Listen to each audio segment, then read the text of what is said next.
Wages are supposed to work like this. You work harder, you gain experience, the economy grows, so your paycheck should grow too. But for most people, it doesn't. In fact, when you adjust for inflation, wages for the average worker have barely moved in decades. Some have even gone down. So where did the money go? Let's break it down. First, let's talk about productivity.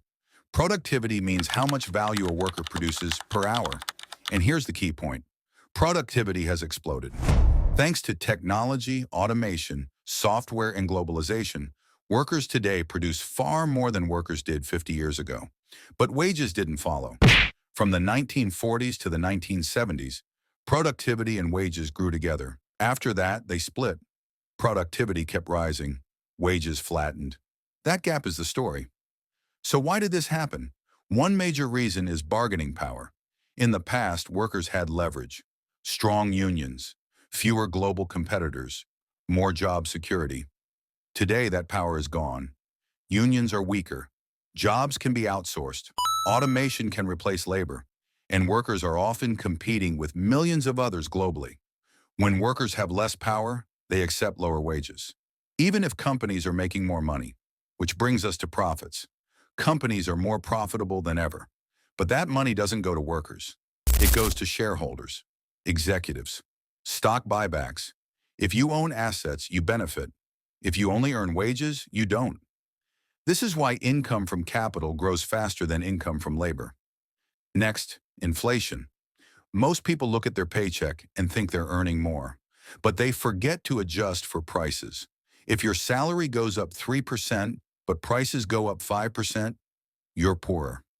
Housing, healthcare, education, food, these costs rise faster than average inflation. So even when wages technically increase, real purchasing power falls. Another factor is job polarization.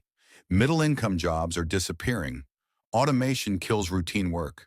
Globalization kills easily outsourced work. What's left? Low-pay service jobs and high-pay specialist jobs. If you're not in the top group, wages stagnate. If you're in the bottom group, they barely move at all. Now let's talk about debt. When wages stopped growing, people didn't stop spending. They borrowed. Credit cards, student loans, mortgages. Debt hides wage stagnation. It allows living standards to stay the same, temporarily. But long-term, it makes workers more fragile. A worker in debt can't negotiate. They can't quit easily. They can't take risks, which further weakens wage growth. There's also policy. Minimum wages often lag behind inflation. Tax systems favor capital over labor. Asset owners get breaks. Workers get squeezed.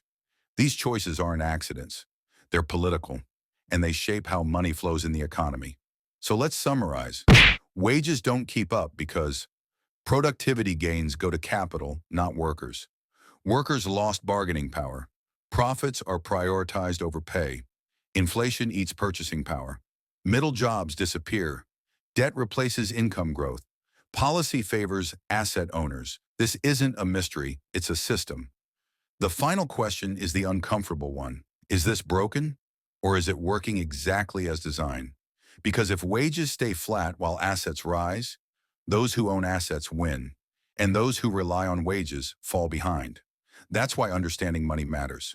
Because if you only trade time for income, you're playing the hardest version of the game. And now you know why.